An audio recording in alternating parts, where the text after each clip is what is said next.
Click Together flooring is an easy way to update the look of your floor. The pre-finished planks just click together with no nails or glue needed. Click Together flooring is an easy, good-looking and durable option that can totally transform the look of any room. I'll show you how it's done. Before you start, you'll want to choose your flooring. There's a good range available to choose from. We've got laminate planks with a number of options here. They're scratch, wear and stain resistant, so they'll last you a good while. There's bamboo planks. This is a great look, a highly sustainable option too. So great for the environment. There's also the timber collection planks. These are engineered from real wood, and that's what I'll be installing today. Click Together flooring is a floating floor. Floating floors can be installed over wood, vinyl, cork, tile or concrete, just so long as your floor is nice and level. So the first thing I need to do is work out exactly how much product I need. Now I know my room is about 5 metres long by 4 metres wide, so that's 20 square metres. Now also I'm going to allow 10% for waste. That brings it up to 22 square metres. Now as you can see, all the carpet's already been pulled up. We do have a little bit of glue left over on the concrete from where the underlay was stuck down. Now that'll come up pretty easy. Just going to use my nice little Limbide paint scraper. Also going to remove our carpet tack strip as well. And make sure to remove the little nails that hold the tack strips down as well.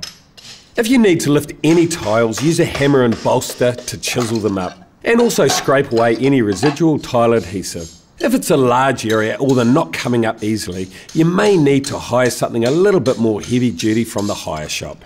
Now there's a few different ways we can lay our flooring. The first way, we can leave our skirting on and leaving a minimum of 10 to 14 millimetre gap between our flooring and our skirting. That's allowing for our expansion and contraction. Then I could take our ColourMatch Scotia, that can go over top and that'll get pinned to the skirting only.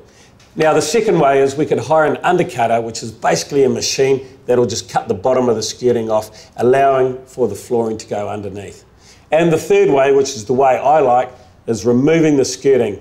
Now our skirting is only 10 mil thick and I need a 10 to 14 mil expansion. So what I'm going to do is also cut a little bit off the bottom of our wallboard. That's going to allow plenty of expansion and contraction. Now there's a couple of different ways we can remove our skirting. Start by using a sharp utility knife to cut any paint, wallpaper, filler or glue. Now in this situation, I'm not going to actually keep my skirting. I've got some nice new ones. These ones are knocked up a little bit. Now if you do want to save your skirting, what you can do is get one of these nice little flat bars. This will slip in behind the back of the skirting and you can use that to break the nails. You can also use a multi-tool and slip it behind the skirtings to cut the nails. Now, just while I'm here, I'm just going to clean up as I go. We just don't want any build-up of paint or any filler that may be there. So when we put our skirting back on, we've got a nice flush finish. Now I've got an offcut of my flooring and a little offcut of my underlay. That's going to give me the right height to cut our wallboard off. So I'm going to use our multi-tool with a plasterboard cutting blade in there. Now in some situations, like if you see here, I do have a plasterboard nail that's going to be right in our way. So what I'm going to do is just cut either side of it, remove that nail, and then after I finish, I'm going to replace with new wallboard screws. You can use the same technique for undercutting any architraves. Just switch to a wood blade.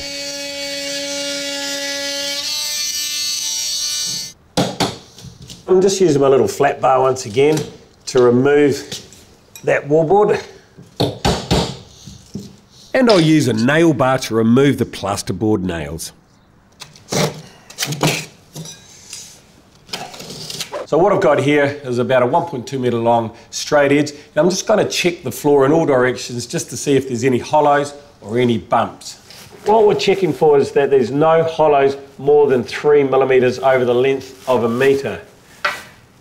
There is one little place that's got a slight hollow just around here. So I'm going to circle that with my pencil so that indicates exactly where I want to pour my self-leveling compound. Now if you were in the situation where you did have a few bumps in your floor, what you could do is use a grinder like this with a concrete grinding blade. So all I got to do now is mix up my self-leveling compound.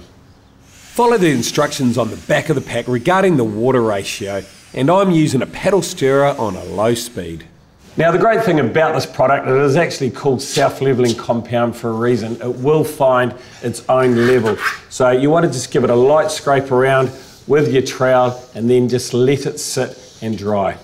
I've given the room a really good clean. I'm just about ready to crack into it. Now before I do that, I've measured the exact width of our room from our wallboard to our wallboard.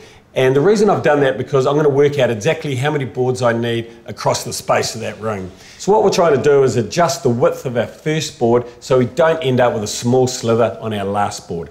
So we've got an overall room width of 4.2 metres. We're going to divide that by the exact width of our board, 190.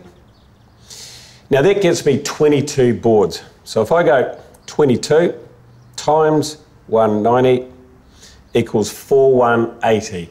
Our room width 4200 minus 4180 leaves me 20 millimetres short of the wall, which means I'm going to have a 20 millimetre slither, which is exactly what we don't want. So what I'm going to do is take it back to 21 boards. So if I go 21 times our 190 width, so that gets me to 3990, which is 210 shy of the wall now.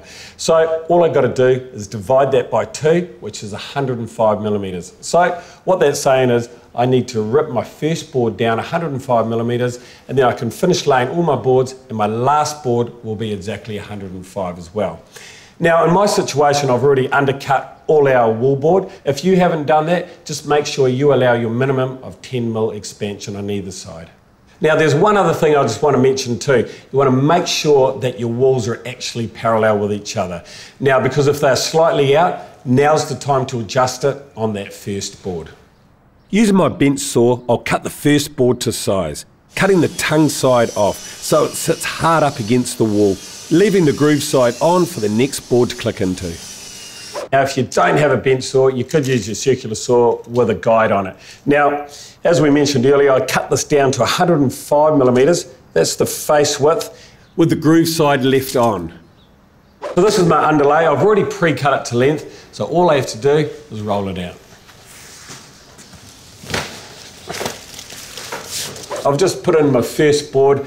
Now I've just slipped in these little packers in behind it to keep it a few millimetres off the wall.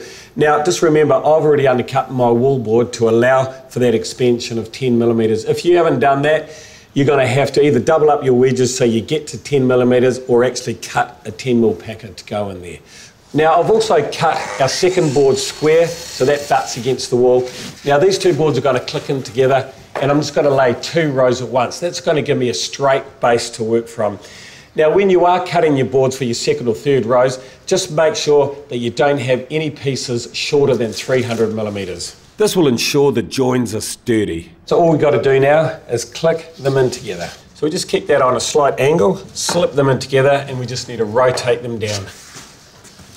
Okay, now when we put our boards, we're butting them up to each other, what we've got to do is drop this board in, and we want to just drop it so it's just away from the other board end on. So we'll just clip that in place. So all I'm going to do is use this little tapping block and gently tap the end of the board so that grooves into the other one.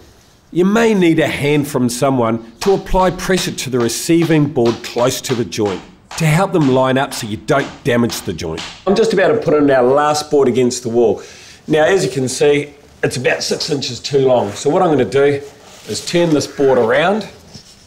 I'm going to put that end up against our wallboard. And we're just going to mark where the top of the other board finishes. Now I'm also just going to allow about 3 millimetres for our packer. So I'm just going to mark that there. That gets cut off. And then we can just slip it in. Then in goes the next board on the second row.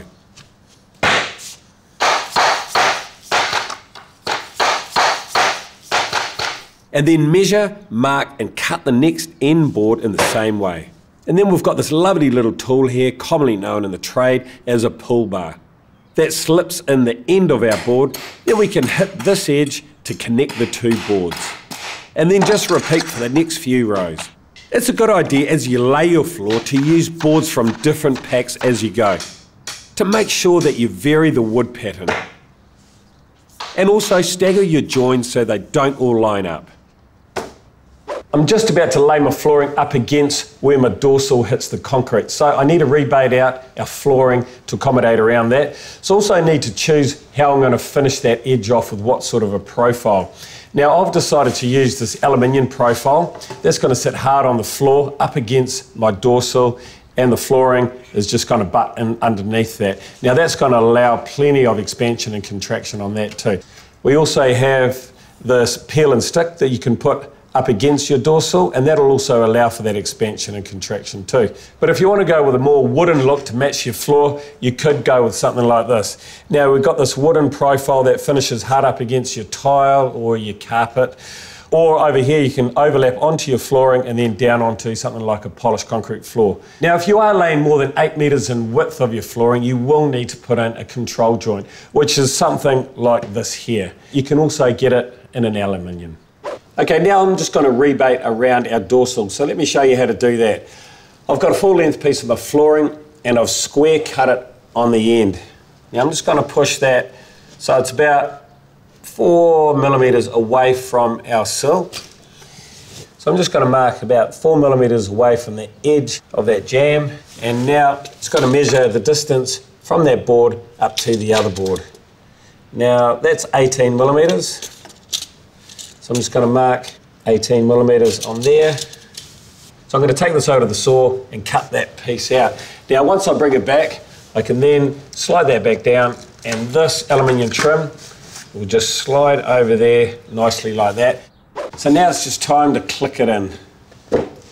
So I've got my profile here. Now I've already pre-cut this to the width of my sill, and I've also pre-drilled it. I've put 5 holes in there. So all I have to do now is fix this straight to my sill. So I'm just going to tuck our underlay straight underneath there, and I'm just going to cut that off using the aluminium edge as a bit of a straight edge, because we don't want that going into our profile at all. Okay, so now all I've got to do is finish laying the floor. Roll out the next piece of underlay, overlap them at the join, remove the adhesive backing and stick it down. This will ensure a continuous moisture barrier and also help with insulation. So I've just laid my boards and I'm just coming up to this corner, and what I need to do is cut around it. So I'm just going to take our board, click it in like we usually do, and push that up against our wall. And I'm just going to measure the distance from our board down there up to this wall. We've got 307 mil, so I'm just going to hook that on there. Mark 307 there. This piece gets cut off, and I'm just going to also mark where this comes just about 3 mil away from the wall. So there's my piece all nicely cut out. Just going to slip that in, take that all the way along, click that in, drop that down, and slip the packer in the end. And for my last few boards, again I'll use my pull bar to help slip them into place. And that's the floor laid. The next step is to replace those wallboard screws every 200 millimetres or so, remove our packers, and then pop our new skirting boards on. Or your colour match scotias if that's what you've opted for. Now I've already primed that and put our first top coat on it. So what I want to do is take an off-cut of timber, and I'm just going to put that on the top of the skirting board, and I'm going to kneel on that. That's going to force down and make sure that we get a really nice tight join. Now I'm just using a pin gun. If you don't have one of these, just go old school hammer and nail. Take a look at our easy as how to install mouldings for the best way to put your skirtings back on. Give the boards a quick clean with a microfiber mop. Take care of it properly and your new floor should last you for years, so make sure you check the instructions for future cleaning and care tips. As you can see, the new floor has completely changed the look of this room, and is something you can do yourself, easy as.